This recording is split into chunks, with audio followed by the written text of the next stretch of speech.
Welcome to another episode of Off the Menu. I'm your host, Vincent Franchini from Tumbler House, here with a Celtic Charles Coulombe.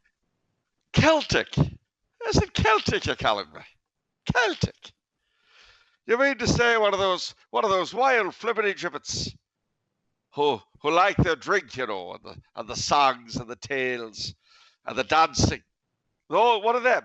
Yeah. One of them folk who love to tell stories, you know, the old days, the old ways, who tend to be very conservative, you know, both in their religion and their politics, hold by the good old cause. Is that what you're saying? Yes. Well, I can't very well disagree with you now, can I?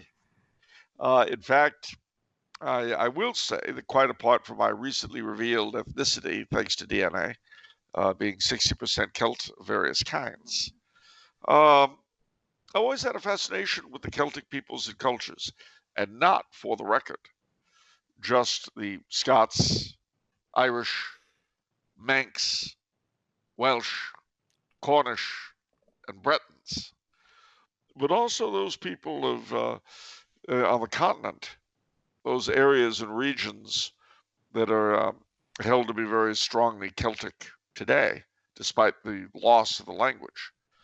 And I'm referring to places like Galicia in Spain, Trás-os-Montes in Portugal, Auvergne and Savoie in France, Piemonte and Abruzzo in Italia, Tyrol and Bayern in Central Europe, and the Carpathians, the wild Carpathian Mountains with their Valacs, and the Wallons in Belgium, and the Ardennes, the beautiful Ardennes.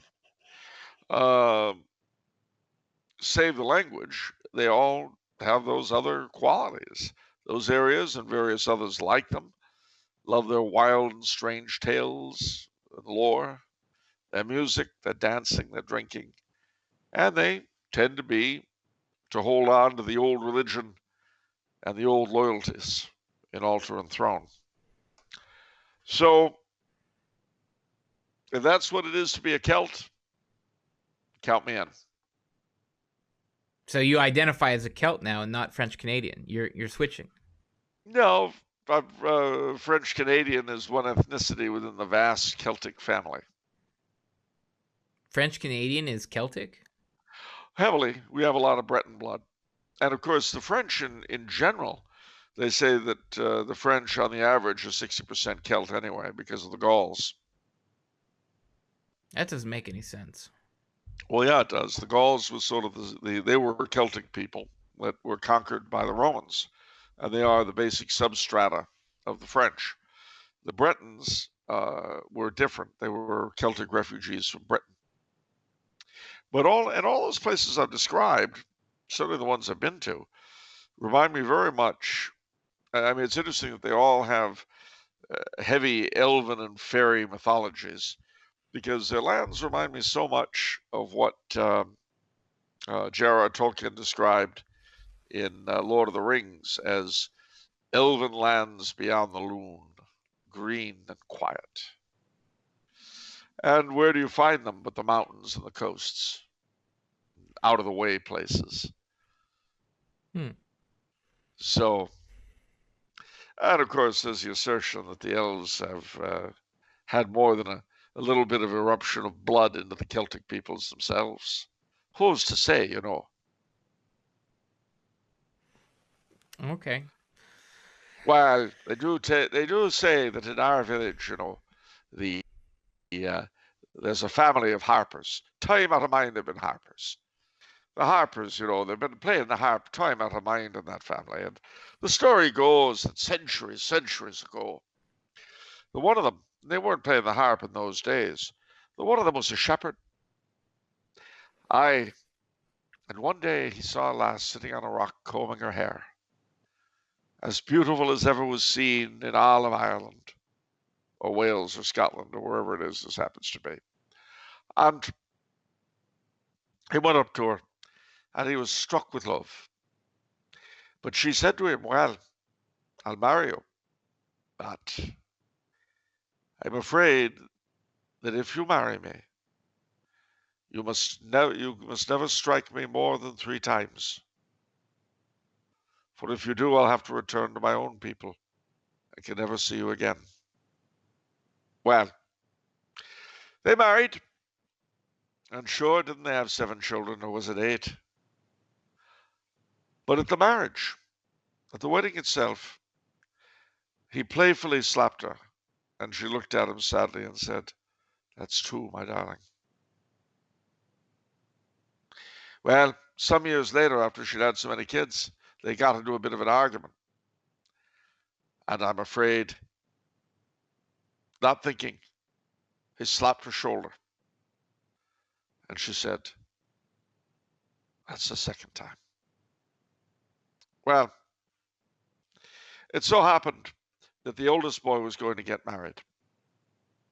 And the funny thing about it was that in all of these years, although he had aged, she had not. Well, she did not like her son's choice. And he said to her, "Now come on. You know, my mother had problems with you. You turned out all right." And he laughingly slapped her on the shoulder. And she said, "I'm afraid, my darling, that that's the 3rd time." And she vanished. But you know, ever since then, all the sons of that family could play the harp without ever studying it. And so it's been from that day to this. And that is why they are the harpists of our village.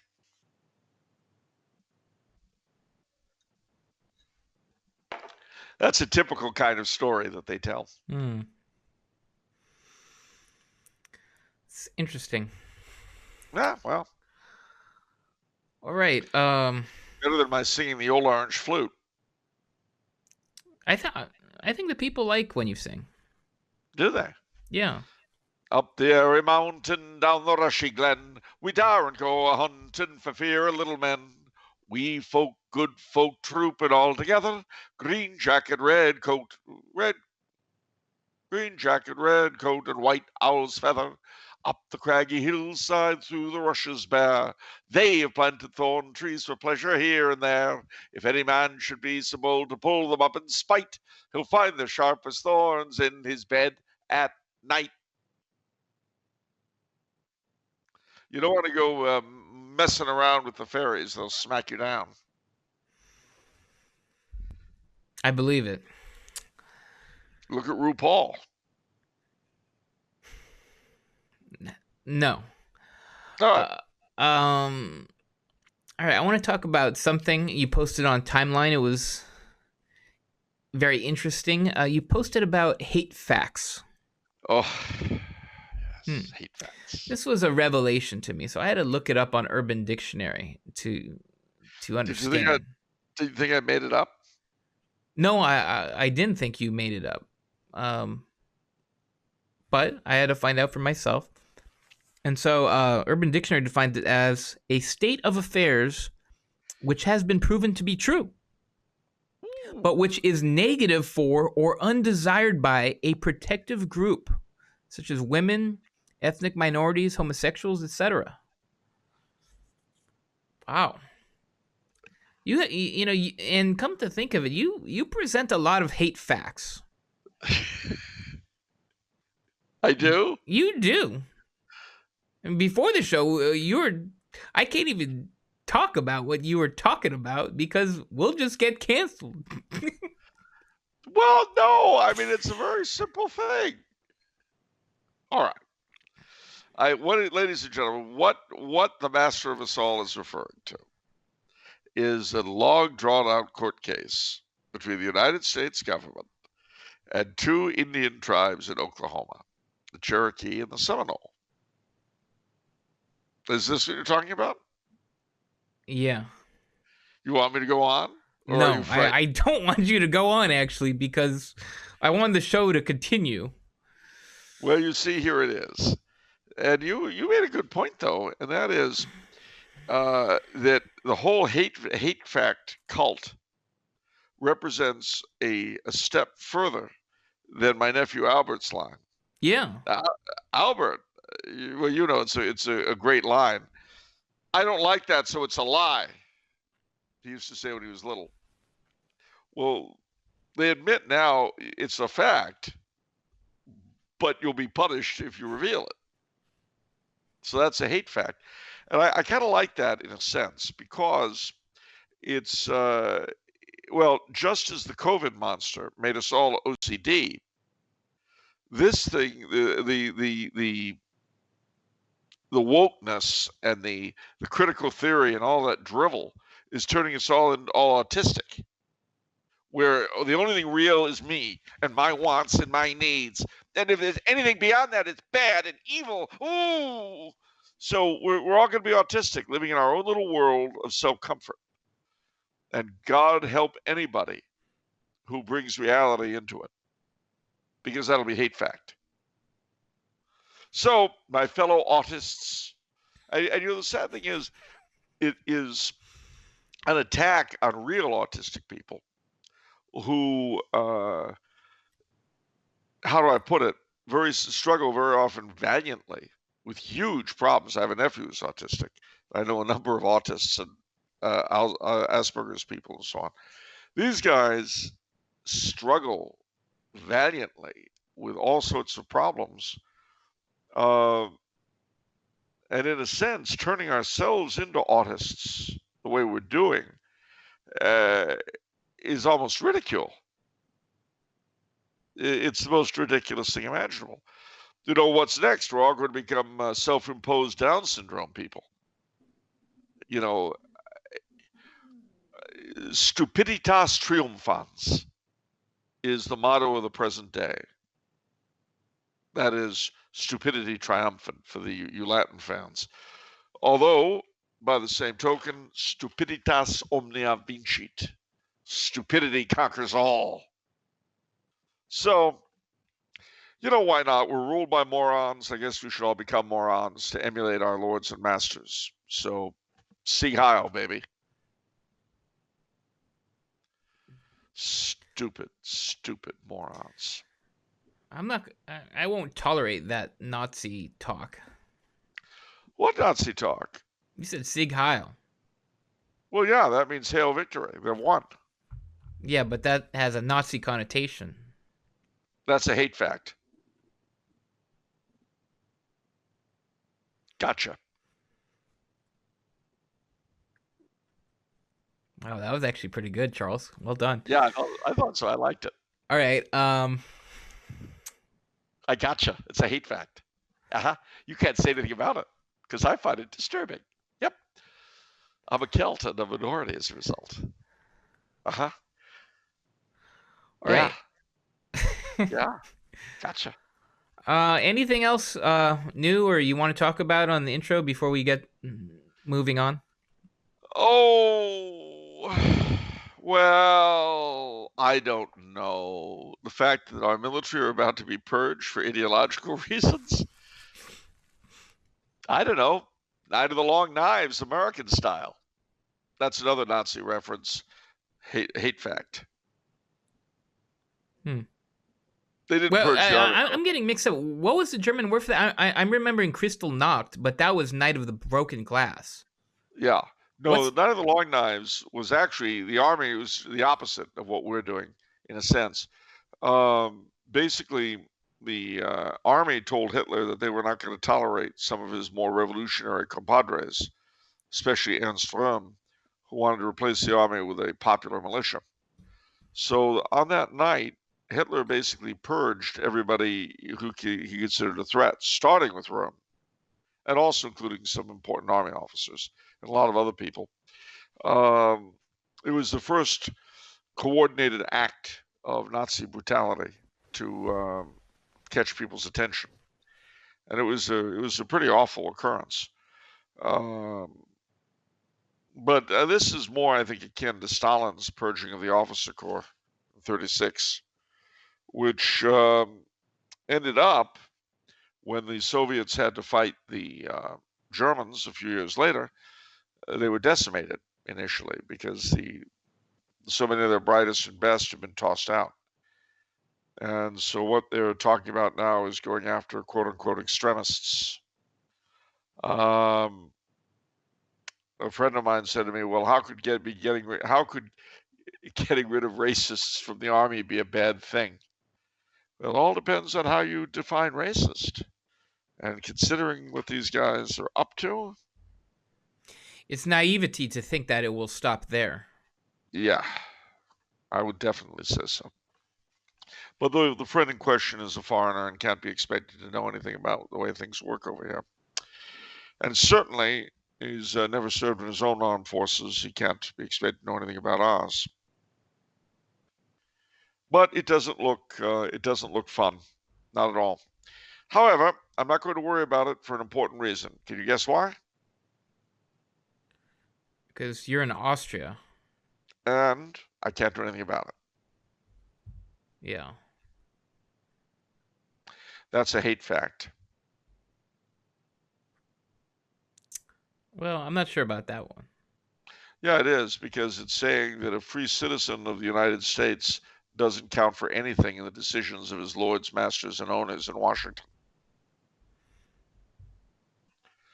And while true, it's therefore hateful. Okay, fair enough. See? Two of us can play the hate fact game, you know. Okay. Yeah. Yeah, it takes two to tango. Uh-huh. Takes one to know one. Uh-huh. That's right. And I know them all. That didn't go the way I wanted it to. Let's move on. Right. I wanted to briefly go over something you posted on Facebook. So I'm going to take an... Yeah, but well, you posted a lot of things on Facebook. So I want to go over something else you posted on Facebook. Okay. You say the news from America is extremely disturbing on many fronts. The more so because I can feel myself being radicalized by events. Something I hate. Joining in a mob mentality is not something I want. In an effort to maintain my own equilibrium and yours, I'm going to refrain to the best of my ability from further commentary upon them. So, what do you mean here? Joining a mob mentality, being radicalized, and what? Well, yeah. What I mean is, it's like with this thing about the military. It's very annoying. It's very stupid. People are going to die because of this insanity. You get rid of some of your brightest and best for ideological reasons, it always goes wrong in the end. Mind you, even before any of this stuff came up, they were talking about lowering the SEALs' physical requirements so that women could participate. That's not what the SEALs are about. It's not like women's sports. Well, of course, now by executive order, any university that has women's sports has to allow self-proclaimed women who are really men to participate, which means pretty soon you're just going to have men's sports and tranny sports, but that's all beside the point. The thing is that, it's like with the invasion of the Capitol, all right? On the one hand, this was not a good thing, having the Capitol invaded. On the other hand, especially when I hear people like AOC babbling about how terrible it was and thinking of how they didn't care when the country was going up in flames in the summer, part of me is like, yeah, have a little taste of it yourself, you worthless morons. Which is not a good thing. When I look, for instance, at what was done to the cities in the summer, part of me wishes that had happened to the Capitol. But that would have been a terrible thing. This is what I mean by the mob mentality. I could feel myself getting angrier and angrier and wanting to approve things which I know are not right. I don't want to do that. Now, when I say that I'm going to restrict my commentary, I mean specifically on Facebook. Because I find in Facebook, people, they just go wild. And for quite a while now, I don't know how many of you listening are Facebook friends, but I'm going to let you in on a secret. I have been hiding when I could get to them in time. I have been hiding comments that I thought would lead to people jumping up and down. And see, the other thing I've noticed,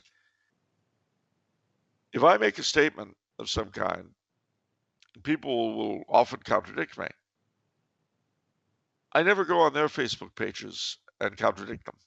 I'll read them, but I never contradict them because that's their opinion. It's their Facebook page.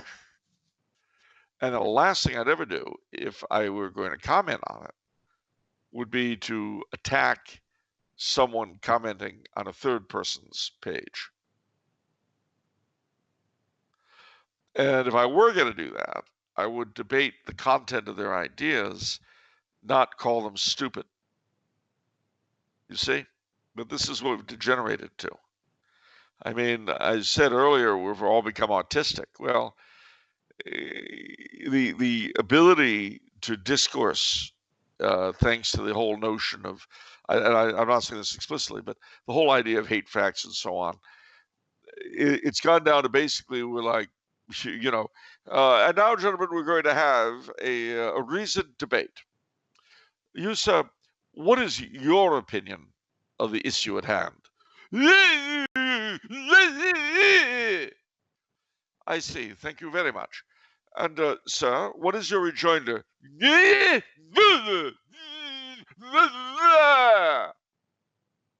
you very, very much.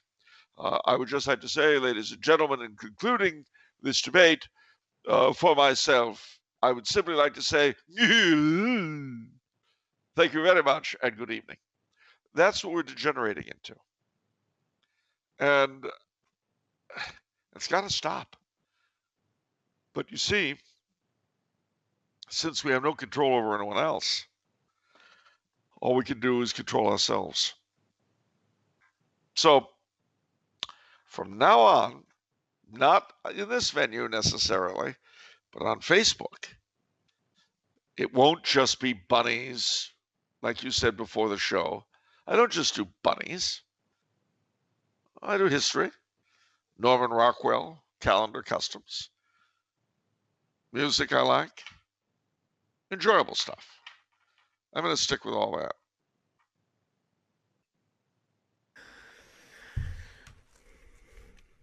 There's so many areas we can take this discussion. But your citation of Facebook experience is very true. It's kind of a problem because so many people just go on and they vent. And it brings people down. Even though what they say might be true, you can't... You can't... A person isn't... People aren't built to constantly deal with screaming like this. No. You know? And I think that's why... I was reading a report to content creators from the CEO of YouTube, because they're cracking down on things that they consider hateful and borderline content. And she said what I suspected that they thought, which is that really it's not a big deal. Like, it's such a small percentage, it's such a small thing, and I had suspected that YouTube really could really just remove all of Catholic content, quote unquote, whether it's hateful or not, and it's wouldn't even change anything. I mean, you add up all of the subscribers of everybody, Taylor, all Catholic content, Ascension, Taylor Marshall, Bishop Barron, Sensus Fidelium, Return to Tradition, add up everybody. Maybe you get 1 million. And then you got someone like PewDiePie who has probably over 100 million. So right now, where we're at is probably like 1%. The entire Catholic content is 1% of PewDiePie. PewDiePie. Yeah, and that's just one. That's just one content creator. He's a Scandinavian guy. He's yeah, very popular.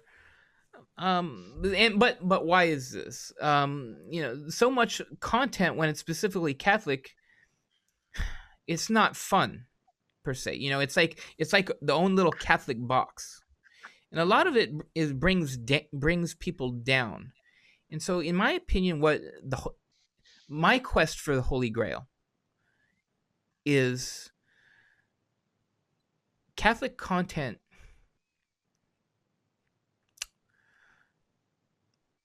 We handle things explicitly and explicitly Catholic topics.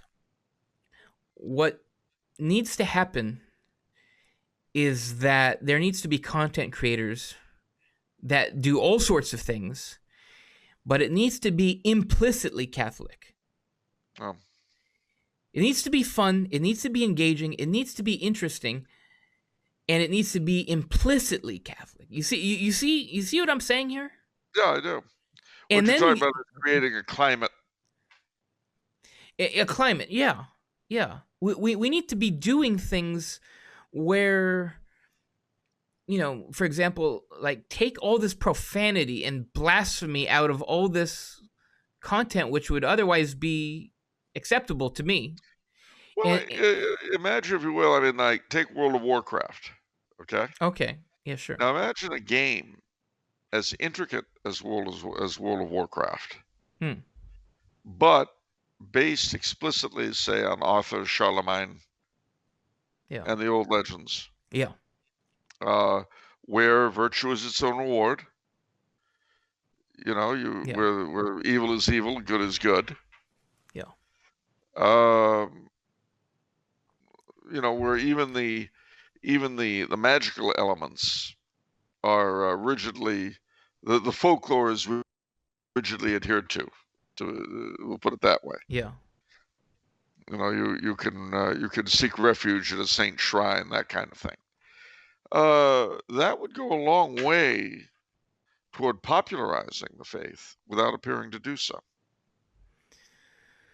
I agree. I wouldn't know how to do that, but I'll bet some of you ITers out there, you would.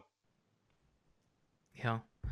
I think it's going to happen. I think it's kind of slowly happening, but yeah. So I just wanted to get that thought in you content creators out there and get the wheels of your mind turning.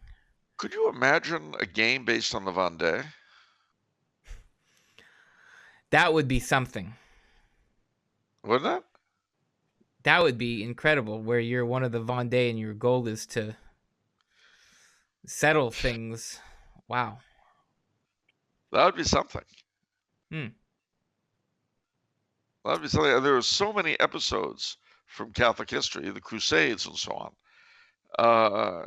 There's so many episodes that could be turned into games. The Reformation. There was one. There was one, but it's always on a wrong side and a bad interpretation. Assassin's Creed is a very famous series, and they did. Aware. I think the first one was on the Crusades, but it was on how it's always against authority. That's the problem with Assassin's Creed, right? It's always against the authority. This would be literally liberating the Holy Sepulchre. That would be the goal of the game. Yeah. And the obviously, and you could have one seeking the Holy Grail. Yeah. Oh, could you imagine one based on Joan of Arc? Yeah. See, there's a lot of stuff there, ladies and gentlemen. So, all right. Let us go to the memes of production. Nationalize the memes of production. For the common good. All right. So the first one is from Fray Lucas Romcero, I think. Sorry if I spelled that incorrectly. On Twitter. So he's got Winnie the Pooh reacts to kids in cages. Not too impressed. Off the menu. Very impressed. That's fancy Winnie the Pooh right there.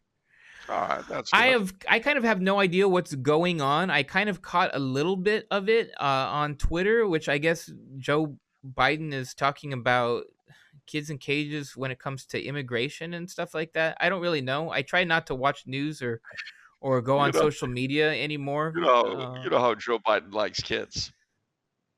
How does he like kids? I'm not gonna say it. Okay. Available. That's not nice. All right. I told you it wasn't nice. It's a hate fact. Yeah, I was gonna say. All right. And next one I plucked from your Facebook page. My Facebook. Oh, that one. Yeah. How am I supposed to trust you when you keep running away every time I untie you? I think that's a fair question. When I read that, I actually read it in I heard it in Kathy Bates's voice from the movie Misery, where so you read the book of this I did. where you've got a fanatical fan that captures the author, and it's a very dark tale. I'll say it's extremely dark, and if you're a writer like me, it's a very frightening one. That's why I try to stay away from all you get. Oh, That's let me not true. rephrase. That's not true. No, I know it's not true. I love my fans, even the fanatics. You know, the ones who send me thousands of dollars in small unmarked bills. Yeah. I think that'd be a great way for any fanatical fans I've got to demonstrate their fanaticism.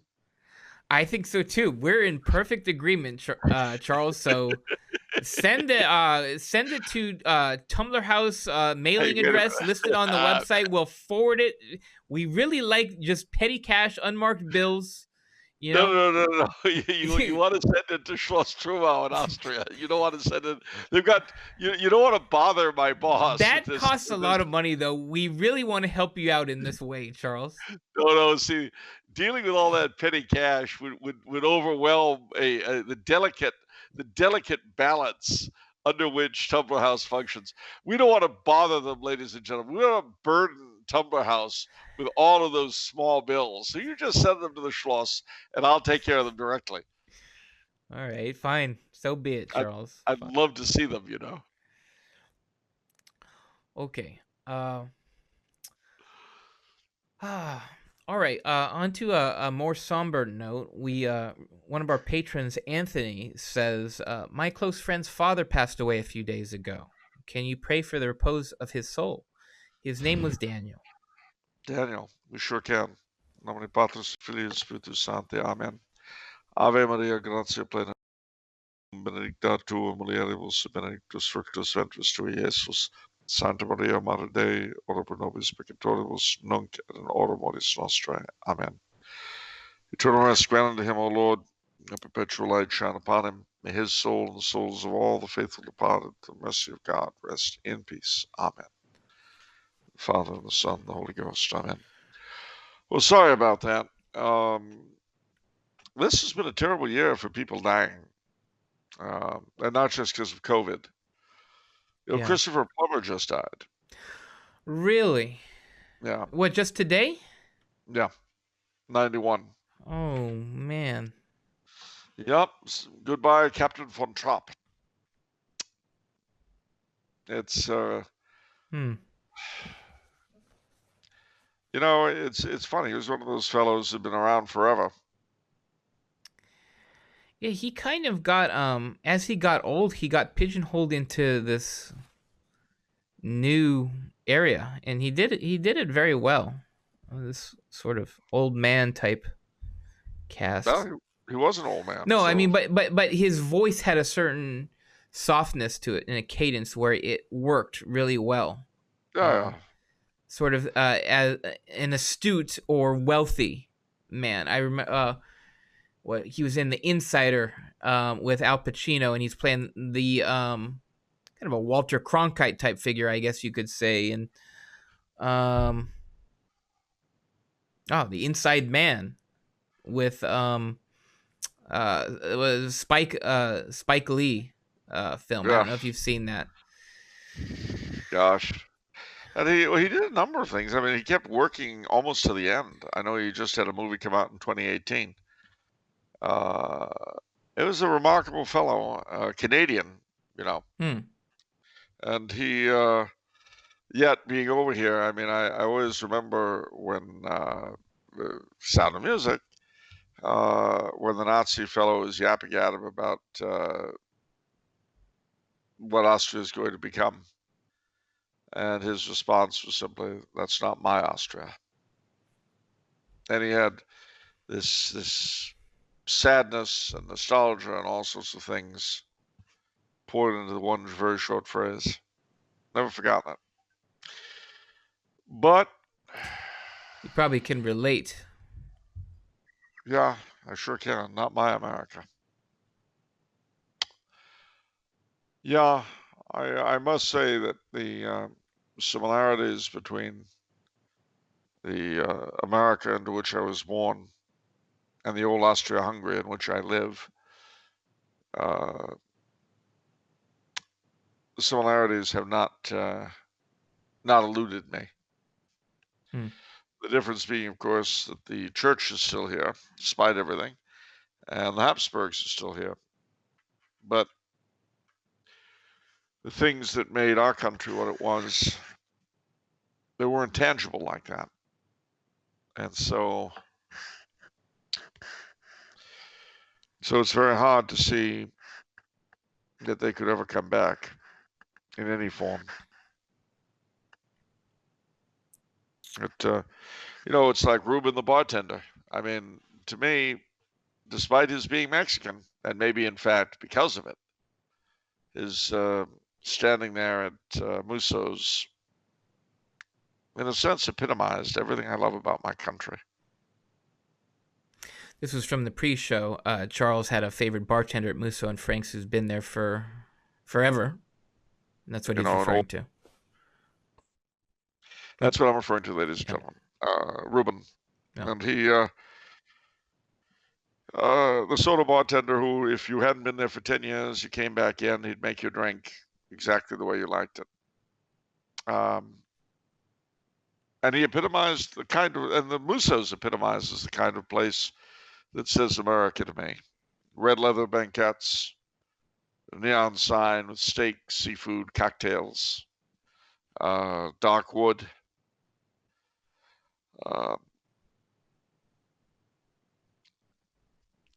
That was the country I was born into, and the country I will miss till I die.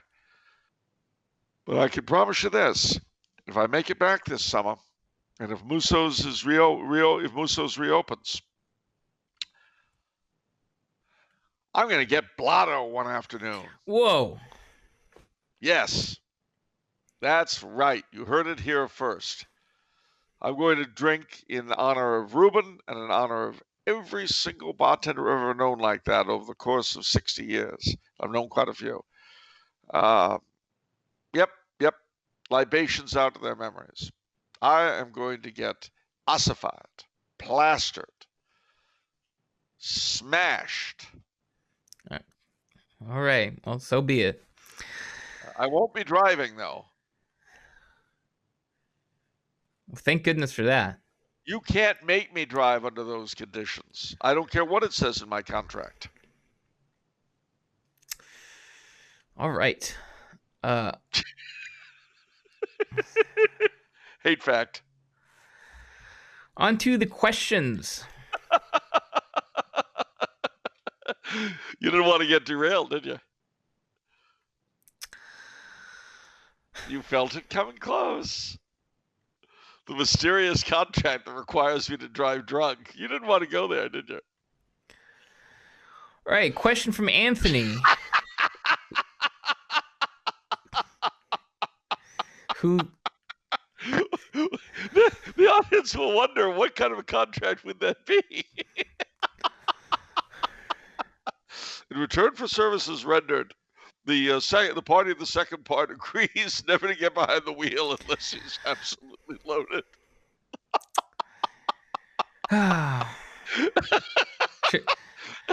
Charles, please stop. The people don't like it when you're the only one laughing. Is that what they're telling you That's now? what they say. They get Hate fact. angry. Hate Hate fact. fact. Yeah. Okay. Does Charles know of examples of St. Valentine's Day being celebrated traditionally in Catholic countries? If so, can he share some?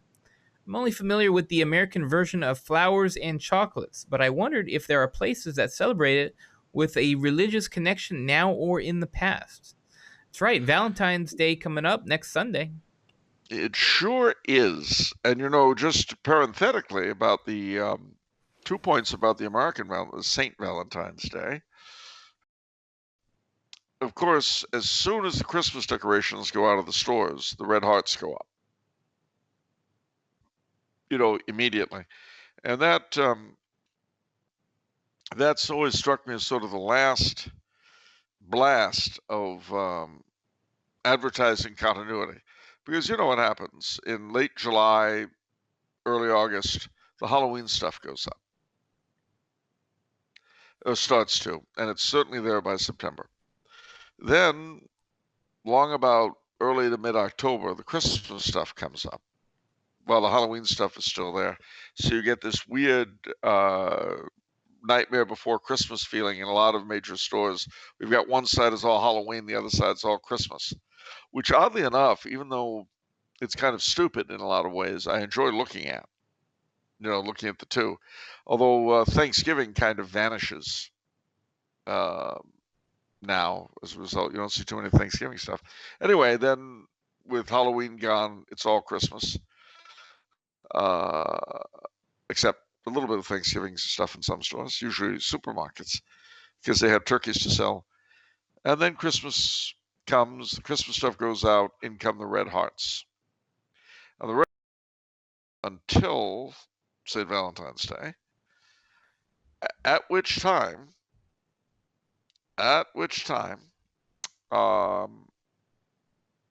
you replace them with either Easter eggs and Easter stuff, or in a few places we'll have St. Patrick's Day things. But then after Easter, We know how we do it, Charles. He's asking how it's celebrated traditionally in Catholic countries. I'm getting there. Okay. I'm getting there. I've got to ease this into it because it's so foreign. I've got to ease you into it. You can't do these things specific. Love can't be hurried. Okay? You can't push love. St. Valentine's Day is about love. It's not about hurry up and pay the bill. It's about love. All right? What about tough love? Tough love should be hurried real quick. I can think of one group of national leaders, or maybe several, that could use a lot of tough love at the moment from their subjects. But anyway, let's move along from that. I'd also like to say, parenthetically, and not relating to much of anything, do you know who the filmmaker Henry Jaglom is? No. Well, he's a filmmaker who does these sort of arty films. I don't know who watches them, but he keeps making them. And one of them had to do with St. Valentine's Day. And the only reason I mention it is because it featured Orson Welles' last appearance. And if you remember Orson Welles, I mean, he could appear in anything, Hello, I'm Orson Welles. This cup came from IKEA. And you'd watch just because it was Orson Welles. It didn't matter what he was saying. He was amazing. Anyway. Yeah, this is all part of the slow intro to answering the question. Yeah, Orson Welles got it. Okay. Yeah, yes. yeah. Okay. Orson Welles did get it. Yeah. I'm glad you figured that out. Yeah. You said Orson Welles got it. I said, yes, he got it. He did get it. Yeah. All right. So, moving on. St. Valentine was, of course, a Roman martyr in the early church, and his skull, crowned with flowers, may be seen today in Santa Maria in Cosmodine in Rome. But he has other relics elsewhere in Dublin, Poland, and some other places. Wherever you'll find relics of St. Valentine in Catholic countries, people, lovers, will, on St. Valentine's Day, be they Italian or Irish or Polish or anywhere else these relics are found, they will make a pilgrimage and pray to him that their love be, successful, and that it be holy. Now, interestingly enough, as with Halloween, Christmas, and so much else, we took this and repackaged it. But the notion of St. Valentine as the patron of lovers actually goes as far back, at least, as the time of Geoffrey Chaucer in the early 1400s. So, and I should tell you also that he was taken, although he's still in the martyrology, he was taken out of the calendar in 69. So if you can get to a Tridentine Mass on St. Valentine's Day, although this year it's a Sunday, so it'll be subsumed. Nevertheless, normally, that's a good thing to do. Take your girlfriend or significant other to a Mass of St. Valentine on St. Valentine's Day. It means you have to find a Tridentine Mass, but so much the better. He got taken off the calendar? Well, yeah, a lot of people did in 69. That's a big removal, though. No, they had nothing better to do with their time than pull stuff out. I mean, who do they remove him in favor of? You know? Like, That is a good question, and the answer is I do not know. But I will find out. Give me just a moment, ladies and gentlemen. I'm really curious to see who trumps St. Valentine. Well, in the new calendar, Saint Cyril and Methodius. What? Saints Cyril and Methodius in the new calendar. They were July 7th, but in 69 they bumped St. Valentine. I'm not familiar. Cyril and Methodius, they were the apostles of the Slavs, and they're co-patrons of Europe with St. Benedict. They were the ones who brought the faith to your ancestors, your Slovak ancestors. Okay, well then that's justified. Brothers.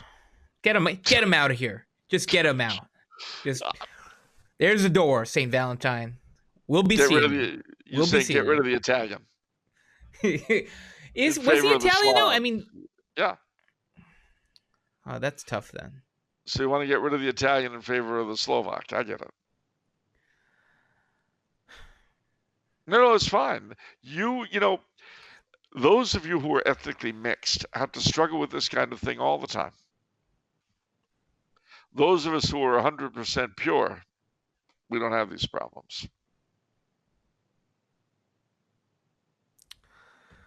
All right, is there anything else to the... There's just no winning here. What do you mean? I mean, you rigged the game. What do you mean I rigged the game? Are you just going to repeat everything I say in question form? Not everything. Some things I'll repeat in other forms. You know, you're seeming very stressed right now. Have you considered thinking a little more about Cthulhu? Why? Why would I do that? Well, in his house at Aurelia, great Cthulhu lies dreaming. What? That's true. You're just saying gibberish now. No, I'm not saying gibberish. I don't care if Cthulhu's dreaming in some weird place. Would you rather he dreamt in a decent place? Macy's entrance hall, perhaps, or the Yankee College or the Dodger Stadium, maybe. All this right. Big elephantine tentacle thing in the middle of Dodger Stadium, just snoozing for all the world to see. Would that be preferable? I don't like the choices here. I feel like it's a rigged game. You see, you're still rigging it. It's like, oh, well, do you throw the Slavs under the bus or Italy under the bus? Oh, like, what part of, your identity are you gonna? I'm giving you choices here, and you rebel against the concept of choice itself. Oh, do you want a hemlock or a bullet in the head? Do you want? That's a good question. Either has its advantages. You have to look at the bright side in all of this. Your problem is you've given in to thinking negatively. Hate fact. All right, well, let's get into something positive. Let's get on to a topic that really excites me. And so we've Oh got boy. a question from Michael, who does a nice introduction here. He says, "Hello, Mr. Coulombe. I recently finished reading your book, Blessed Charles of Austria, available at tumblerhouse.com for $27.95 with free shipping and handling. And I thoroughly enjoyed it, which is why I will be writing a review on the Tumbler House website and get $5 off my next order, which will certainly include free shipping and handling, being over $25 for a steal of $20 worth of books with free shipping and handling and a savings of $5, which will then be spent on more Tumbler House books with the same deal ad infinitum." Is that little Mikey Franchini trying to get into the mailroom again? No, this absolutely not. This is a proud patron of Tumbler House, and you don't understand what he just did here. He just unlocked. I know exactly what he did. He sounded like one of your relatives angling for a job. What he has just done is unlocked one of the constants of the universe. Cash? Absolutely. See, what you have here is you have infinite spending equals infinite savings. That boy gonna go to government. I mean, this is a secretary. You're right. This is a secretary of the Treasury in training. yeah. So infinite spending equals infinite savings. Yeah. And what's not to like? That begs the question. Why do you even need a savings account when you could be spending all your money on books on Tumbler House and have even more savings? Really? 1% interest? Really? Is that what we're going to do on the savings account? You're taking out a CD, get that maybe that interest up to 1.5% if you're lucky? You see, ladies and gentlemen, spend it on books at Tumbler House. You'll get a lot more bang for your buck, I can tell you that. All my worries about our country have been banished. knowing that our economy will be in the hands of such men, I have absolutely no worry now. I look forward to the 22nd century with quivering anticipation. All right. Thank you for that, Michael. That was just one of the best introductions I've ever heard. You made the boss man very happy today, Michael. Even if you're not a Franchini, you won't be getting a job as a result of it. All right. On to his question. All right. He says his question regards the church's practice of interdiction. My understanding is that historically, a country would be placed under an interdict. No masses or sacraments would be allowed to be celebrated in that country, depriving the population of the sacraments. It seems unjust that the Catholic population should be deprived of receiving sanctifying grace just because the king or elected assembly have fallen from favor with Rome. Could Charles shed light on this apparent problem? Also, when was the last time a country was placed under an interdict? Well, I'll answer the second first. Most of the world this past year. Mind you, it wasn't an official interdict, but certainly the sacraments were suspended. I suppose everyone was being punished because there was evil COVID in the air, and so everyone had to pay the price for it. But to answer your question, the last real interdict, that is to say the last legal one, was, I believe, in Mexico in the 1920s, when the government was persecuting the church. So they closed the churches. Normally, of course, as you might guess, this was done to try to pressure the rulership through arousing the annoyance of their subjects. And that was the reason it was done. Now, obviously, this was kind of a nuclear option. And it would only be done if something really severe had happened. So when St. Thomas à Becket was murdered, England was put under interdict. And the people were sufficiently outraged to force the king to make his obeisance. The same was true with Emperor Henry and Gregory VII, which is what initially brought Henry to Canossa. It was not something that was done lightly, nor easily.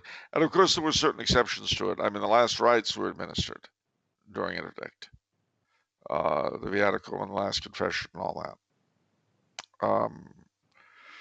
But it was considered that it would, with any luck, annoy the subjects enough that they would pressure their rulership into coming to an accord with the church. And it worked often enough for them to do it, which points up a difference between life today and life then. That is to say that in those days, the subjects had enough of a voice with their masters that annoying them via an interdict so that they would do something was seen as something effective. Today, there'd be no point because, of course, we have no control over our masters. We don't have the bond with them that our ancestors had with their sovereigns. Just the fact that his people were being deprived of the sacraments because of him would make an effect on a ruler, even if his people didn't rise up. So, I mean, it's ironic, but as government has become much less personal, and the connection between the subjects and the sovereigns has degenerated into one between property and owners, the interdict doesn't really have much effectiveness anymore, as seen by the fact that the almost universal interdict this past year hasn't meant anything except to point up to the fact that the church has no autonomy from the state today.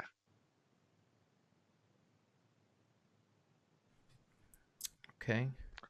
One of the things I pointed out about the shutting down of the churches is that it showed that you can't really talk about church and state anymore, except in the sense that you could talk about Rotary Club and state, or YMCA and state, or Boy Scouts and state.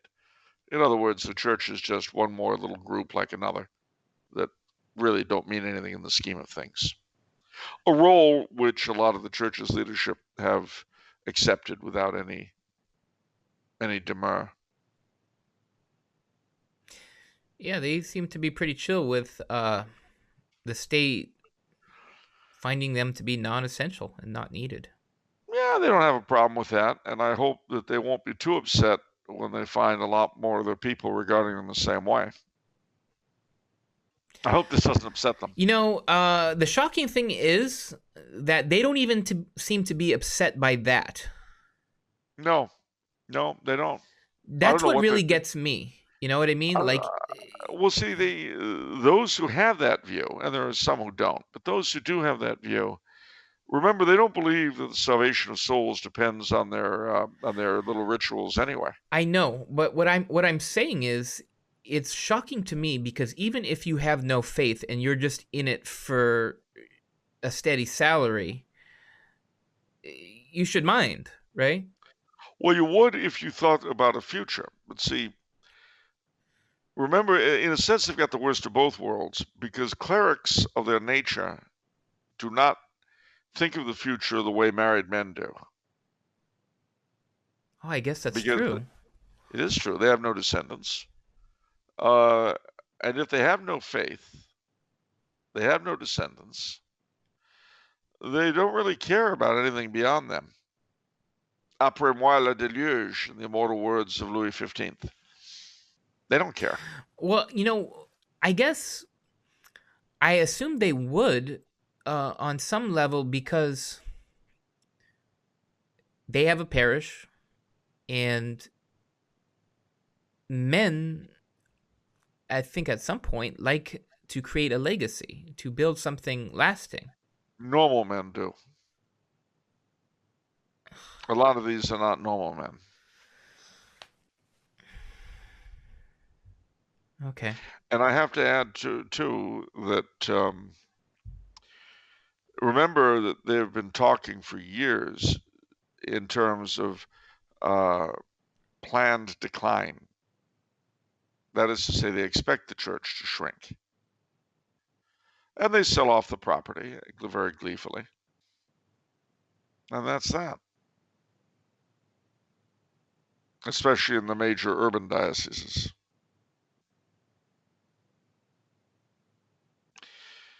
But as I say, they will get their reward. There's more outspoken people, prelates, a little bit. I was talking to my mom about who's the head of San Francisco diocese.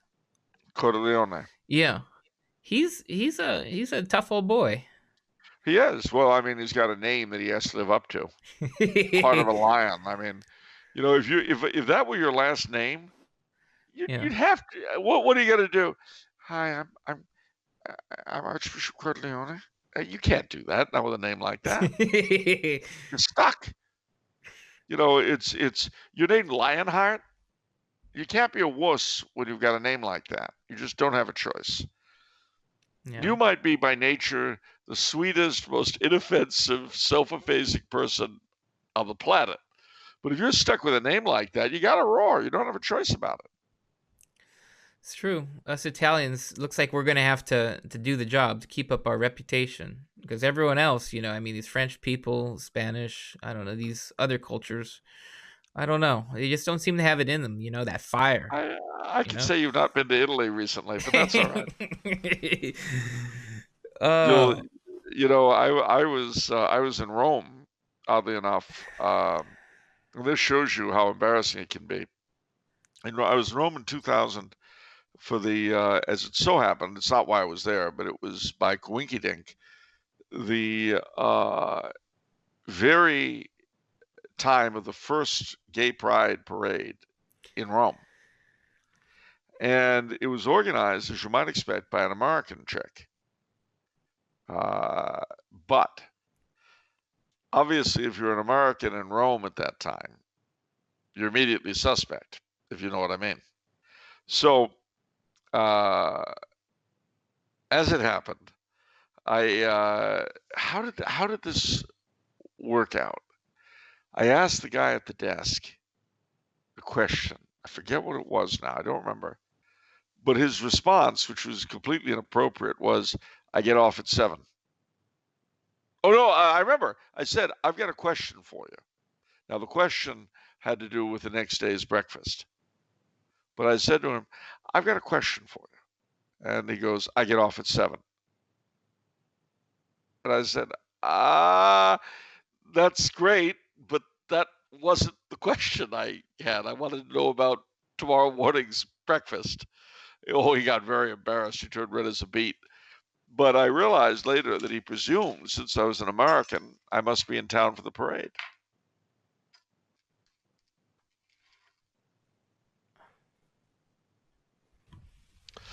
I'm sorry, you were saying something about the supremacy of Italian culture. Where'd you go? Where'd you go?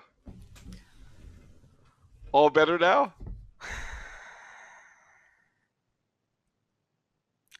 I have no words. Hate fact. Hate fact. I gave you words. So you could just throw that at me and I'd have to shut up about it. Now come on, play the hate fact card. You know you can. Let's hear those magic words. No, I'm not going to be hateful. I'm going to say yes to love and no to hate. Well, that certainly was a love fact.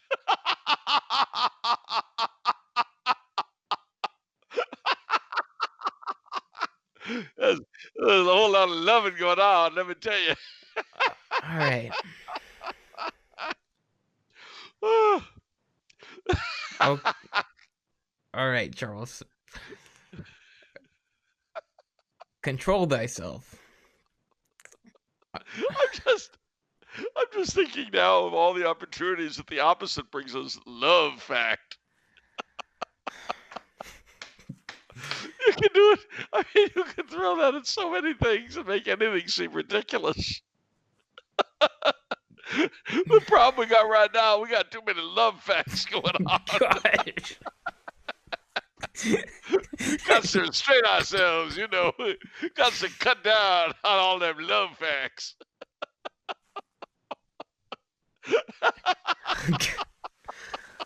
Wow. I think we got one too many love facts. All right. Well, St. Valentine's Day is coming up. St. Valentine's Day. I'm the patron of love facts. Don't say that. The patron of love facts. Okay.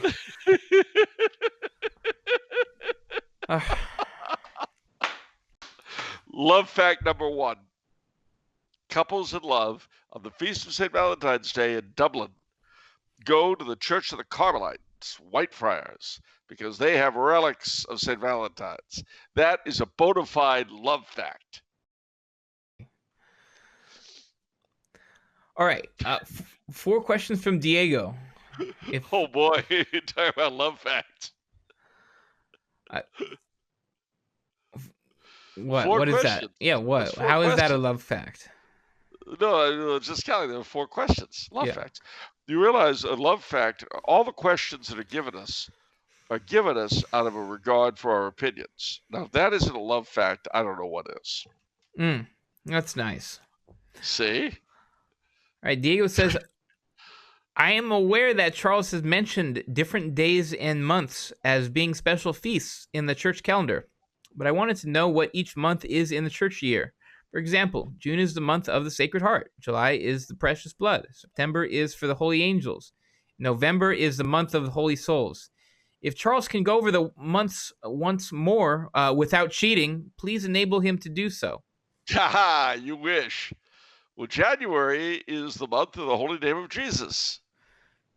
Why? Because that's what the feast of the Holy Name of Jesus is. February is the Holy Family. March, what's that? You're getting an F for cheating. I can see when you're using the computer, Charles. I don't care.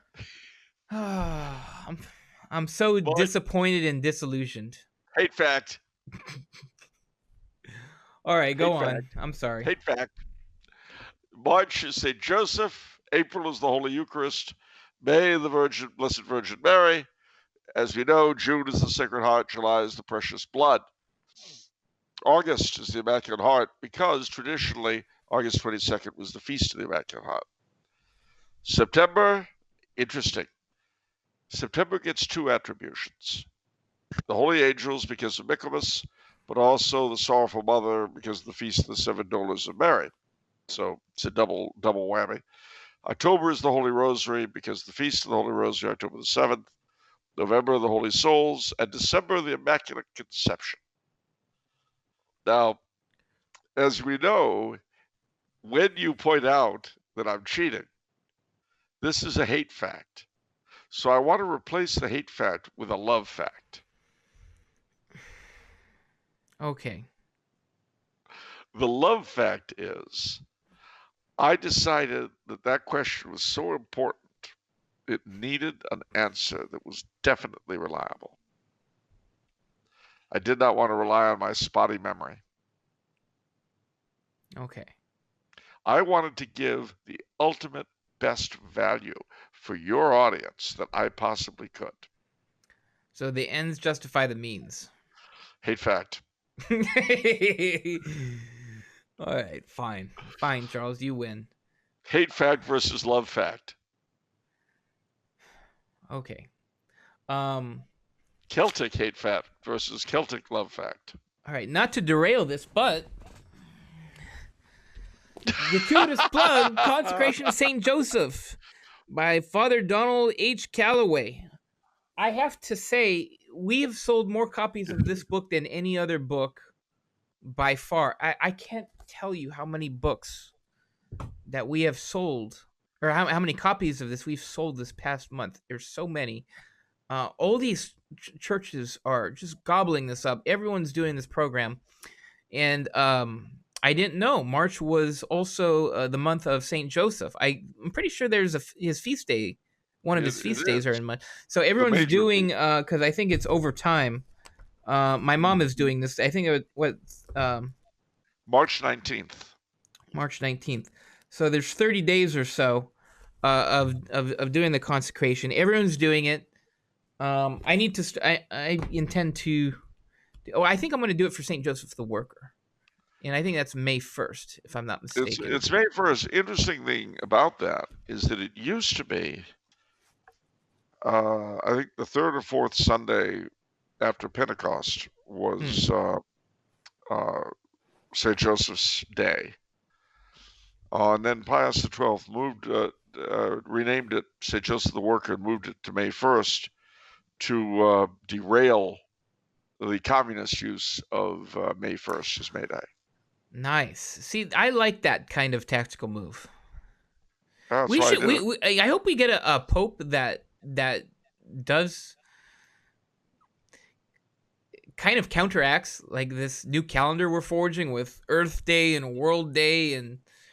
I don't know. I'm pretty excited because amongst other things, March is coming up, and after March is April, and April is Moronic Supremacy Month.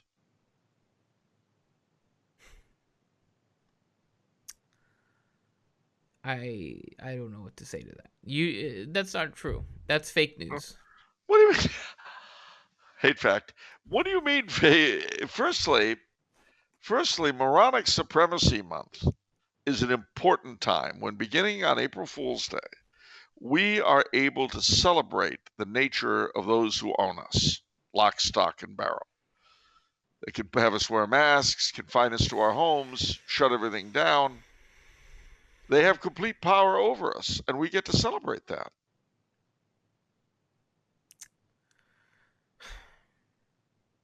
Bad touch, Charles. Bad touch. Bad touch.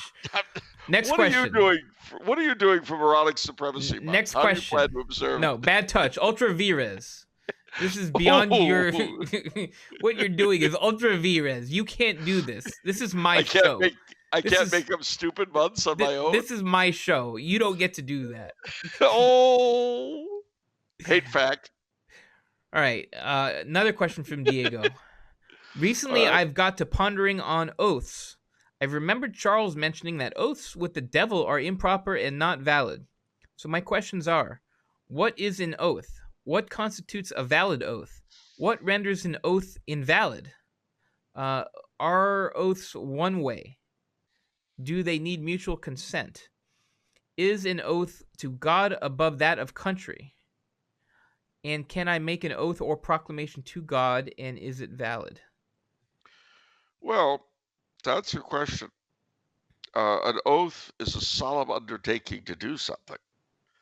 The most solemn undertaking there is, the most solemn assurance that there is, because inevitably you swear by God himself that you will do this or such. Now, mind you, the requirement to do so is mitigated or completely dispensed if the oath is extracted from you by threat of force or violence, if it's done out of ignorance. These are all mitigating circumstances, not unlike, frankly, the reasons for an annulment of an invalid marriage. Very similar, because the oath is a vow. And if a vow for any one of a number of reasons is not validly taken, then it's... I see. An oath is a vow. So an oath is more than a promise. Oh, yeah. Much more. Okay. Much more. In terms of it only being one-sided, yeah, it's a covenant, if you like. And covenants can be one-sided. In other words, they can be two-sided in the sense that I swear I'll do this and such if you'll do this and such. Or they can be totally one-sided. I will do this and such regardless of what you do. God made all sorts of covenants with the chosen people in the Old Testament, usually along the lines of, I'll do this if you'll do that. But there was some, like, I will not destroy the world by water again. That was a one-sided covenant, the covenant with Noah. Noah didn't have to do anything. He just, okay. So to answer your question, yeah, you can do a one-sided covenant if you like, a one-sided oath, one-sided vow. And you can make one to God. You can vow to God that you'll do this and such. I mean, that's what religious vows are all about. That's what the vows of the knights were about. You know, to go on crusade or to rescue someone or whatever it might be.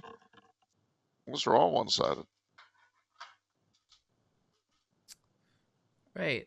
Next question. This is a long one, so as Betty White says, buckle up. It's going to be a bumpy ride. It's not Betty White. It's Betty Davis. You sure? Yes. It's Betty Davis in All About Eve. Betty Davis. Have you ever heard of anybody having Betty White eyes? No. There's Betty Davis eyes. Okay. All right, Charles. Do you consider Betty White sultry and mysterious? No. No. Do you consider Betty Davis sultry and mysterious? No. Well, you just consider her old and dead, but still. You think she was rough? Yeah, she was rough. I don't like her style. She was an utter sweetheart. What are you talking about? All right. We're not going to get into this right now, Charles. I'm going to ask the question and you're going to give an answer. Oh, gee. You're getting very masterful all of a sudden. You find Betty Davis threatening. I find Betty Davis annoying. That's what I said. All right. Go ahead. Ask your question. You're out of control today. You need to check yourself. Love fact. All right. A cradle Catholic, my experience with the faith has been rocky to say the least. It has only been recently that I finally found that solid foundation God has set for me, although I still tend to ignore it. But in doing so, I've come to realize that people don't truly know the faith, do they? I mean, my parents do their best, but when my older sibling decided to shack up with someone else, and me telling my mother that it was sinful, she acknowledged it, but said that it was how things were done. Or recently, when family visited and asking me questions, me casually mentioning that I just desire God at the moment and want to love Him, they sort of playfully laughed and asked if I wanted to be a religious man, which I'd rather not. Or having to tell my younger sibling that saints aren't perfect people, otherwise they can't be saved. Things of that nature, definitely wrong, but like it's just sort of accepted. That's when the realization that, at least familially speaking, the faith is something you do, like baptizing newborns or throwing confirmation parties or maintaining family traditions, but not really know or love. Not to say that this makes me better. My parents know scripture and I don't. Rather, I see this as God's way for me evangelizing. But therein lies my question. I just don't believe I'm capable of evangelizing. I try to, but it's very minimal, and I'm still working on reforming myself into an industrious pillar of the decaying Western civilization. Point being, do I continue to fight this dual uphill battle, myself and those I care about, not just family, or is giving and letting the church and her pastors do her job for me? Okay.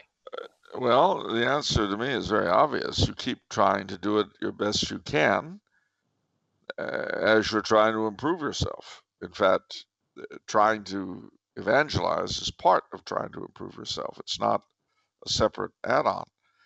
As far as leaving the church and her pastors to do the work, I wouldn't if I were you.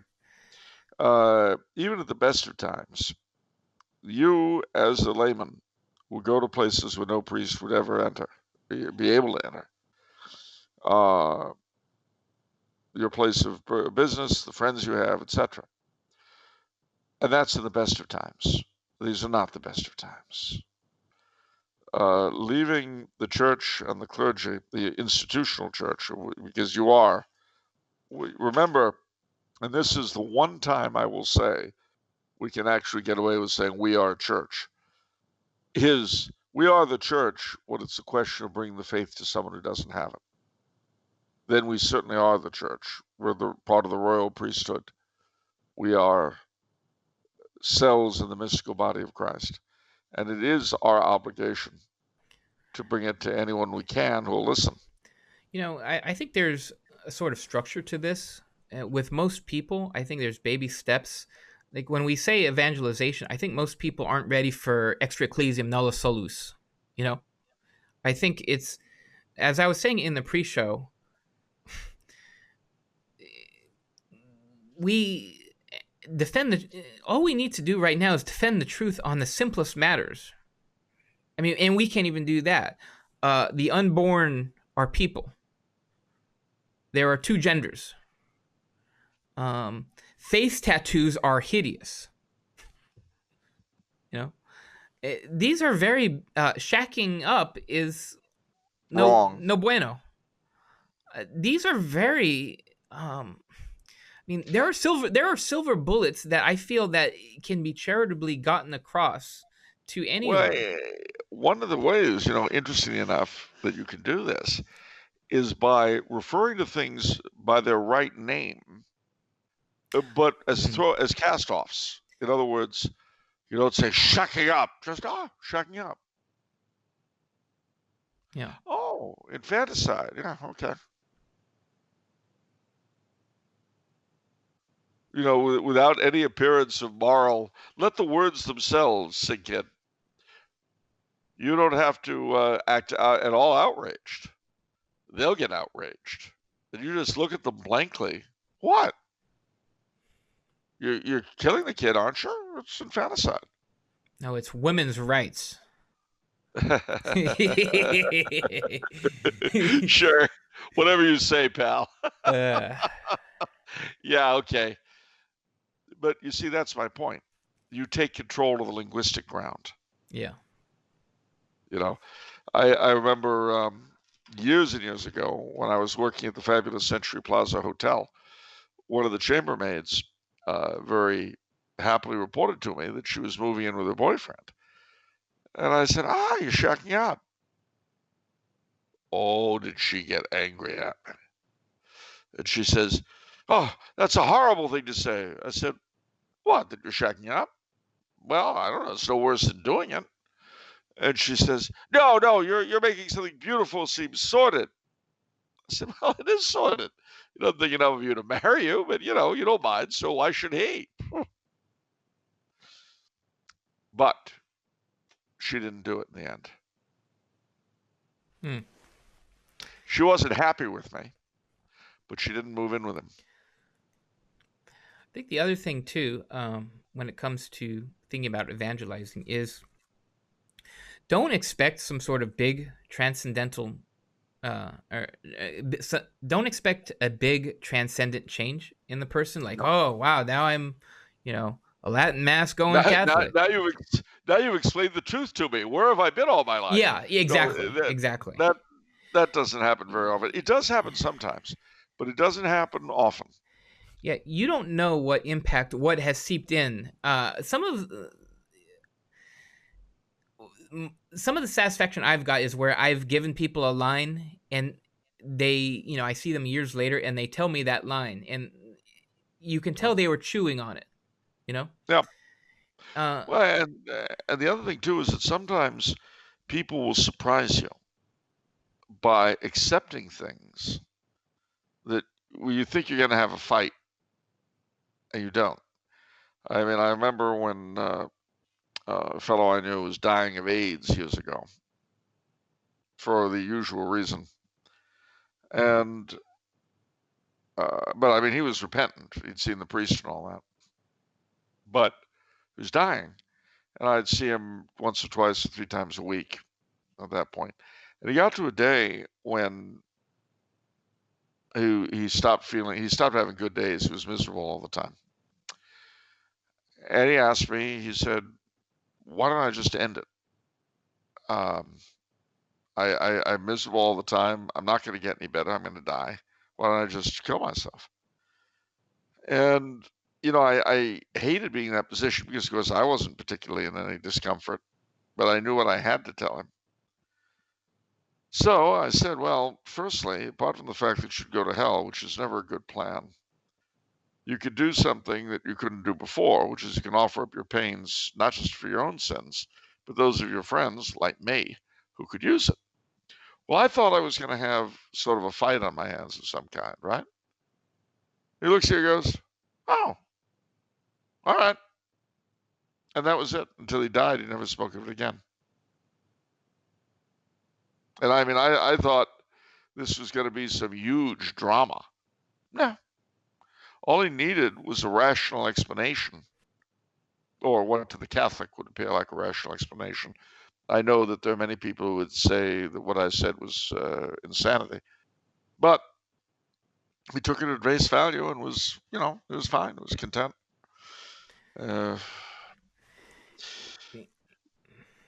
That's the thing.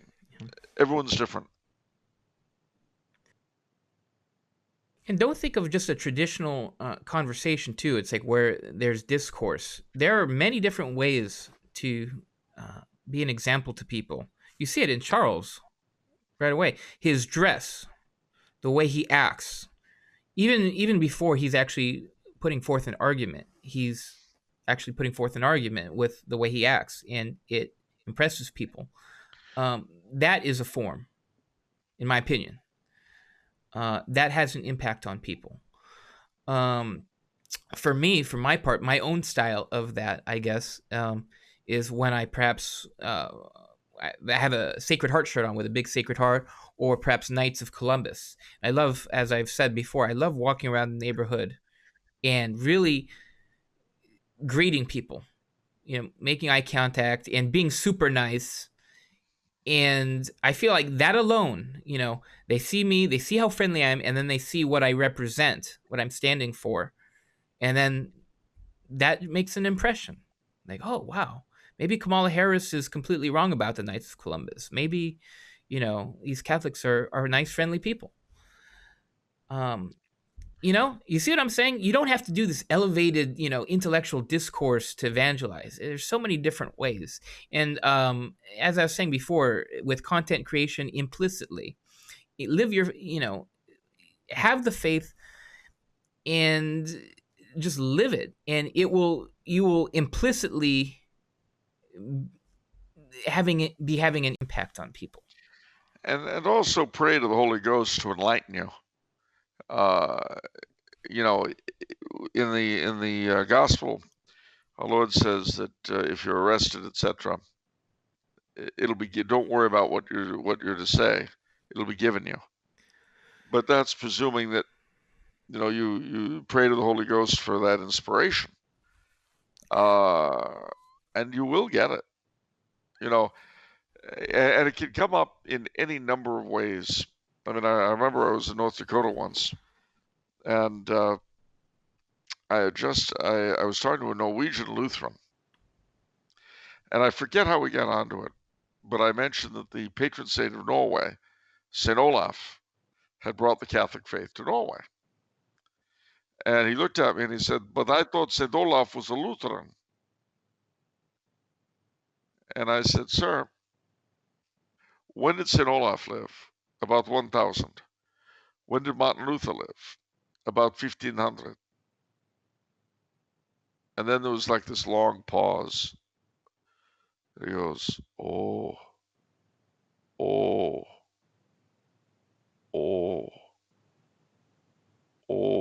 Well, I laughed. I could see an entire worldview crumble before my eyes. I left the shop. But I mention it because you don't know, even the odd factoid that you throw out might make a difference. So, and above all, don't wait until you become worthy. because none of us will ever be worthy in that sense. Not until we're dead. Right. Yeah. I struggle with that myself, actually. It's like, who am I that I should, be saying things? And the answer is very simple. Let's put it into less obvious terms. Everyone's starving, and you've got cans of Spam. You don't even like Spam, but people are starving. Well, it's still going to feed them. And you're not what's his name, Ramsay, the hero chef. You're Joe Schmo, and you've got these lousy cans of Spam, but people are starving. You've got the means of feeding them. Very few other people do, and Gordon Ramsay is not running around bringing gourmet food to people. Diego's last question: can Charles explain the Hussite Heresy that led to the great defenestrations of Prague? And to Vincent, please make him do so. Okay, do so, wow. Charles. Okay. Well, Jan Hus was a Czech, a Bohemian chap, priest, who picked up some of the heresies of Wycliffe, who was an English priest. Sola Scriptura, the Bible alone, a lot of other anti-hierarchical things. He started out, his disenchantment with the church came when he was sent to investigate an alleged Eucharistic miracle in a town called Vilzach in Brandenburg. He decided that it was phony, and then from that, he decided the transubstantiation was phony. And then from that, well, he just started knocking down one doctrine after another. And also, he was very much against the idea of the laity only receiving in one kind. Now, this was kind of interesting because he didn't really believe in the real presence. So why it would have mattered, I don't know. Anyway, he was sentenced to death at the Council of Constance. He was executed. He had already created a lot of supporters, but his supporters veered from conservatives who just wanted communion in both kinds to wild men who wanted to abolish all social order. So after they defeated the imperial forces, they turned on each other. And this was all in Czechia and the adjoining areas.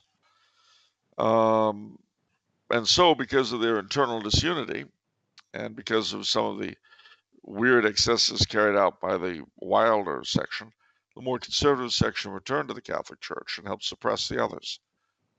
And so the remnants of it, of the Hussites, were found in remote places.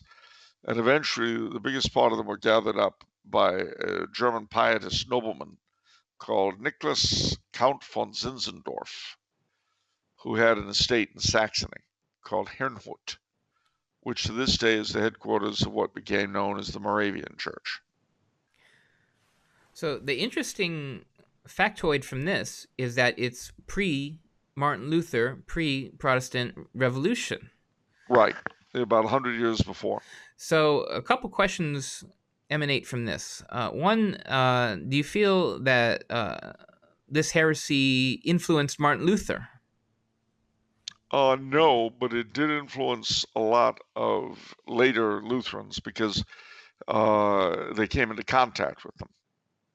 And one of the things, I don't know how true this was of the original Hussites, but the current Moravians put a very, very big emphasis on the so-called religion of the heart. And, the place of emotion in religion. And they made an important disciple. The Moravians spread throughout Europe, not many of them. It's always been a small church.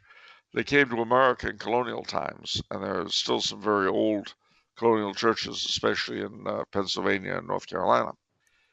But they opened up a church in London in the 18th century in an area called Aldersgate, and there they would have their sermons about the love of God and how important it was, and so on.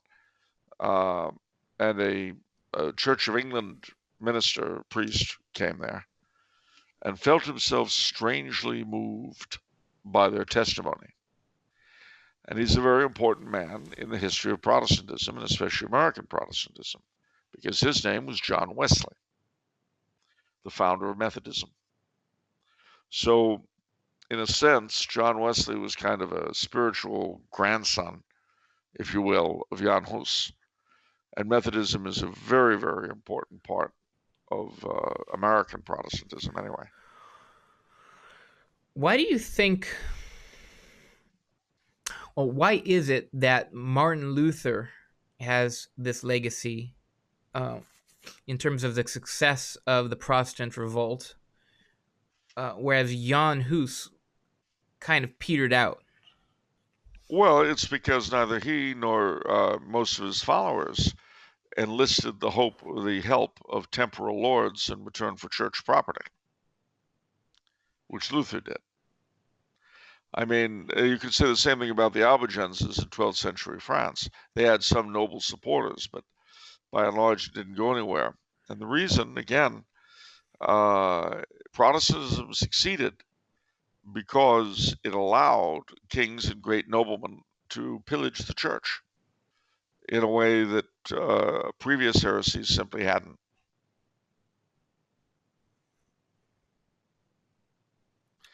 And also at that point in time, the modern state had developed sufficiently that having someone at the top of the state apparatus gave them a means of control that hadn't existed before. I see. All right. Our final question today is from Robert. All right. A question for Charles regarding the divine right of monarchs. How do we know that a ruler has the divine right to rule? How do we determine this?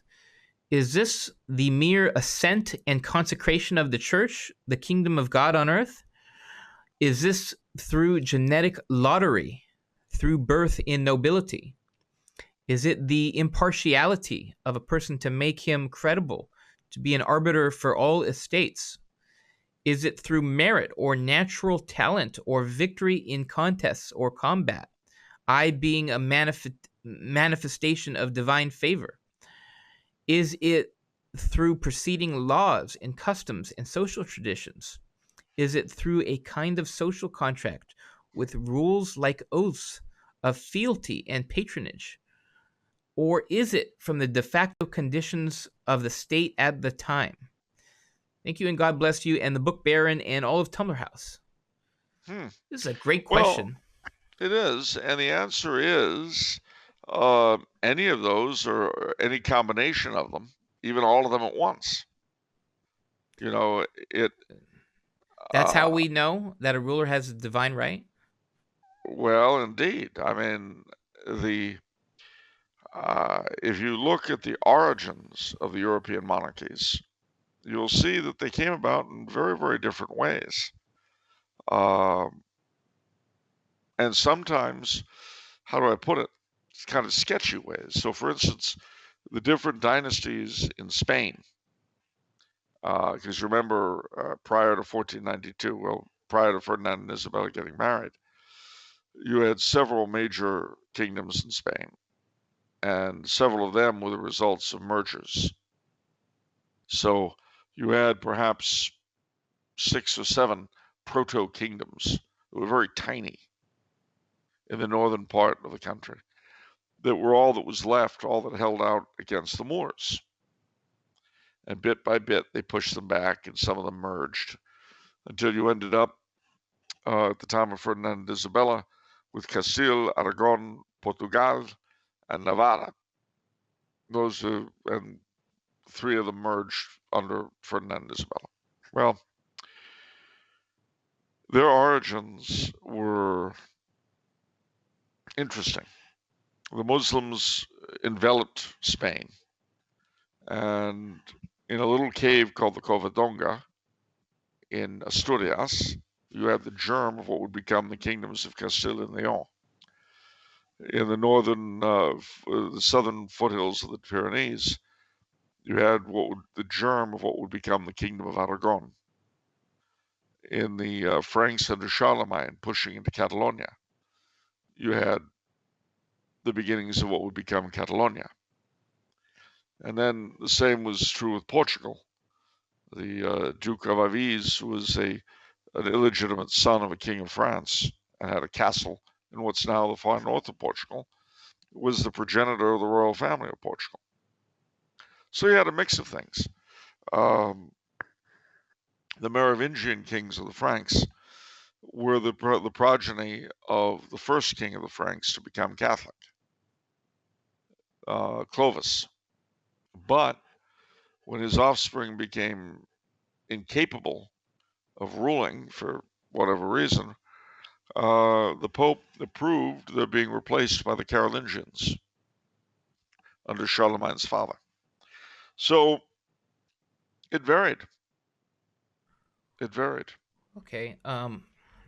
So one of Robert's questions here is it through preceding laws and customs and social traditions? So this lends me to ask, because you're saying it's varied, is there a divine right of precedence? Because through preceding laws and customs and social traditions and God's divine providence. No, because no presidency has ever claimed that sort of thing. No president has ever claimed to rule by the grace of God. That's a strictly monarchical thing. Presidencies in and of their nature rest upon the quote-unquote will of the people. And they always have. That's their nature.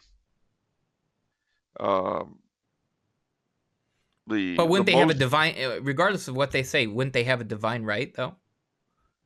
I mean, a right isn't something that you have to talk about. It just is. Well, that's true. Except, again, that with the kings, the idea was always the case that the authority was based on a direct compact with God. It goes all the way back to the Bible. I mean, the Christian kings saw themselves, and their people saw them, as participating in the kingship of Christ, which itself was the Davidic kingship, the fulfillment of the Davidic kingship. This has nothing to do with the presidencies that we know, and neither their subjects nor they expect it from them, nor will they do it.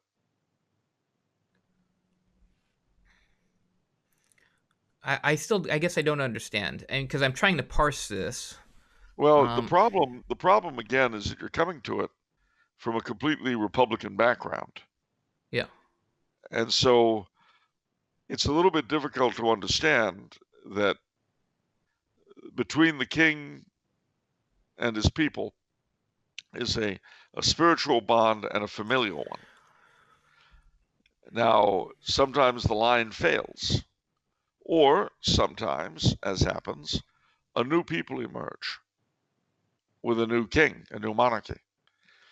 Usually it has to do with their acquiring the Catholic faith. And when that happens, whatever pagan arrangements they had are changed.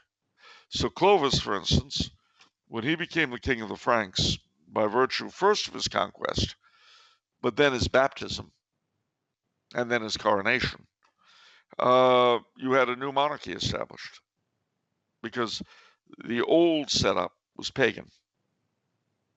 Just as there's a huge difference between the Roman Empire under Theodosius and under his predecessors. Now, the presidencies, each and every one of them, are the product of the Enlightenment. And they have a very different reason for being. They're not based in anything but the quote-unquote will of the people. Well, I guess what is kind of being a problem for me is, I guess, some of Mother Angelica's words, where, in terms of responsibility, where you have a certain not just presidents or kings, but everybody has a certain responsibility because God entrusts them with it. This is true, but you've got to remember that it's, again, people always love to take the people of Israel and the book of Samuel as showing God's dislike of monarchy. It was Thomas Paine who came up with that argument, and he himself thought it was ridiculous because he didn't believe in the Old Testament. But in the book of Leviticus, it already explains, this is before Samuel came along, it explains what God expected out of the kings of Israel. This is before they were a kingdom. He was already looking forward to establishing a monarchy in Israel. And of course, ultimately, he and his second person would be the inheritor of that monarchy. Anyway, Saul was expected to act like a king, even though God knew in his providence that David would eventually be the king, not Saul. He failed to act as a king should, and he lost the throne. Not through popular rebellion, but through the action of God himself. Now, with the presidency,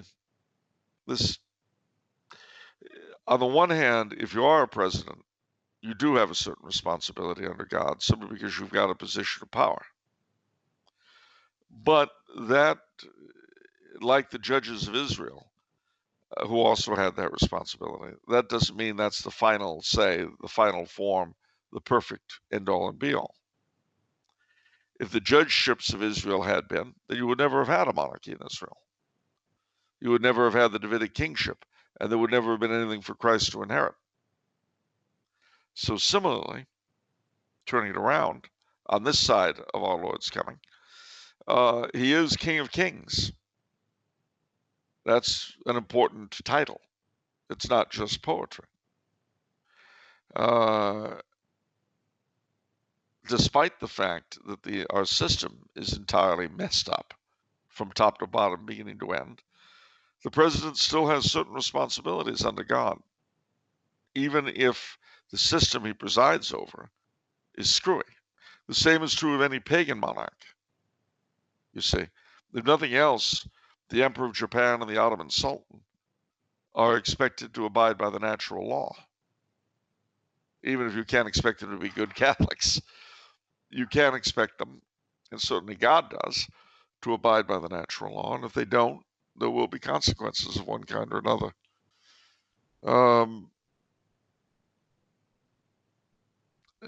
We have erected the American presidency into, as several sociologists have put it, into the high priest of the American civil cult. And we have invested the presidency with a sanctity that is not to be found in the Constitution. But that's because people, human beings, have a natural need and desire to have leaders so invested. You might say, in a sense, that we've made the governmental equivalent of idols for ourselves. And we inaugurate them, and we put them in the White House, and we expect them to act as fathers of the people, when in truth, they're only heads of a given political party. But we expect more out of them than either they or their office are capable of giving us. Sometimes they come very close, though. But regardless of all of that, if you were elected president of the United States tomorrow, you would, under God, have several obligations. One of them would be to try to bring the law of the country, to the best of your ability, into accord with natural law. So that would mean, ending infanticide, not murdering old people, not murdering sick people. Probably legal murder would be a good thing to get away from. Marriage, too, would be something probably one wouldn't want to profane. And there are other things. I mean, you would want to make provision for the poor. You would want to make provision for the defense of the population. You'd want to do your best to make sure they weren't starving. Those are all very, very basic things that natural law dumps on any ruler, the common good. We have as the existence of the common good, even. I see. Okay, I think that clarified a lot of things in terms of the king being a father of his country, whereas the president, that's not his role. He's the head of the party, and he can't be everything the king can. But Yeah. he nevertheless has certain roles and responsibilities. Yeah, Yeah. within the limited scope that he has, Yeah. he still, under God, has certain requirements. Yeah. They're not, you can't expect as much out of a president as you can out of a sovereign, Yeah. because it's not there. And in a certain sense, we do, and to the degree that we do, we are being unfair. That's an interesting diagnosis there. Okay. Wow, we really oscillated in this one from craziness to friendship simulator to serious discussion. We really, but I think the people like that. Well, it's a little bit, if I may say so, like it's a little bit like the work of Tumblr House's star writer, Who's that? Bill Biersack. And what was the great thing about Bill Biersack's mysteries? You never knew. That's true. Is there a natural answer, or is it preternatural, or is it both, or is it neither?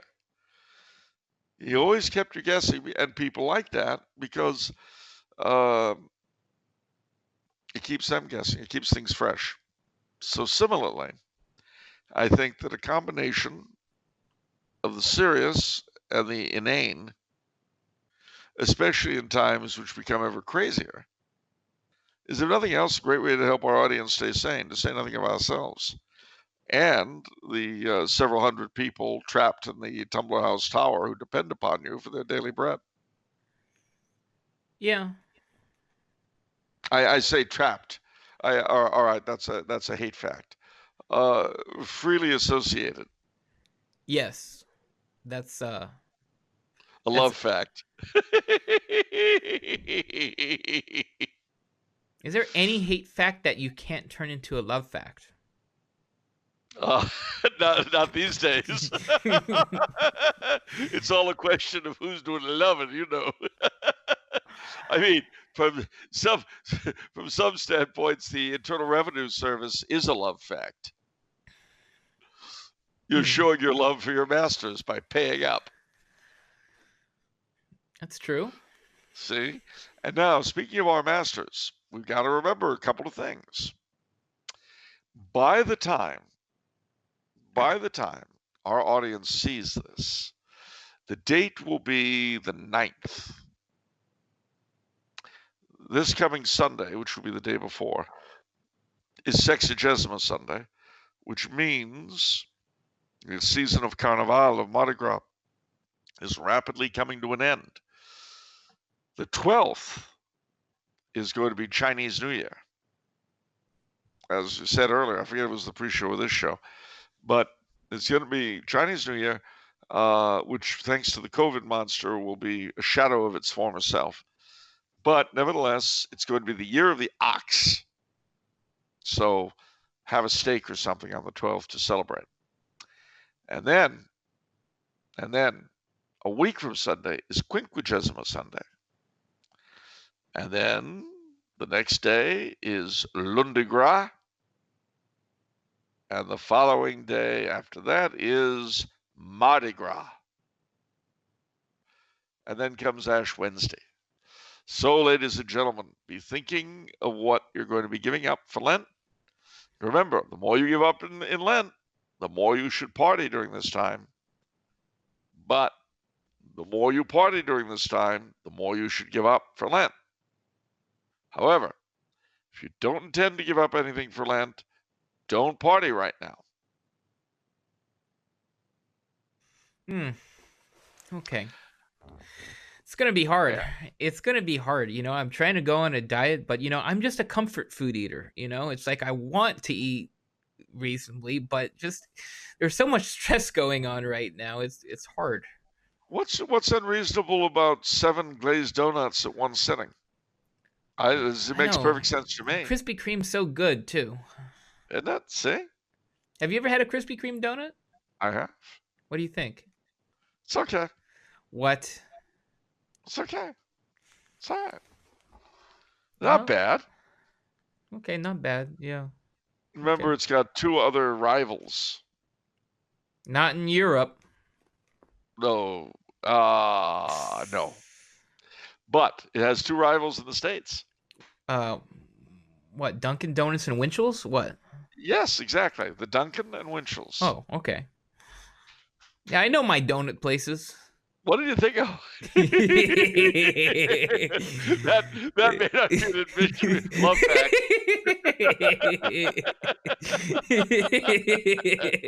A whole lot of loving going on. Let me get my hands on them there donuts. 6 or 7 cups of coffee with a donut per. Help the coffee go down,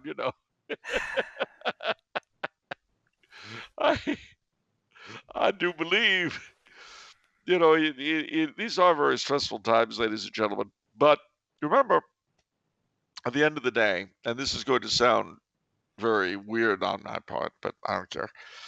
At the end of the day, we're all going to croak. And that's very comforting, really, because it means no matter what happens, there's only so much they can do to us. Oh, what a comforting message, Charles. Boy, that was really great to close on. Oh, well, we're going to croak, and there's only so much they can torture us with, Well, it's true. I mean, let's turn that around for a second, Yeah, turn it into a love fact. I will. There was a wonderful old poem, a Crusaders song from the Chronicle of the Dukes of Normandy, that has the line in it, "Counts and princes, they may spoil us, but their spoiling ends at death." If you think of it, ladies and gentlemen, if you think of eternity, if we make it to heaven, all of this will be like a bad dream. All of the nonsense and the rot, the idiocy, not to say the idiocracy, that's the moronic supremacy, which month we're celebrating in April. It'll all be gone, and they can take it and stuff it. They can take it and stuff it now for all I care, but then they really will be in a position to. I think that it's probably not a bad thing to remember a saying of General Gordon, the hero of Khartoum, who died defending the city, who said, "Every man has a final weapon, his life. And if he's unwilling to use it, it destroys its effectiveness." I think there's a lot of truth to that. And certainly whatever else you think of him, there's some not nice things you could think about him if you wanted. Nevertheless, Gordon was quite correct there, and he did demonstrate it in his own life. Because of his sacrifice, he saved a lot of people whom the Mahdi and his forces would have murdered otherwise. So that's a comforting thought in the sense that, as Pope Benedict said, we're not called to happiness, we are called to greatness. And that's a difficult calling, without a doubt, and never more than at the beginning of the week. And you know why? Why? Yes. Because if it's Monday, Then it must be off the menu? That's right. But what about the soul you save? I would say there's a better and even chance. Could be your own. See you next time, everyone. God bless all.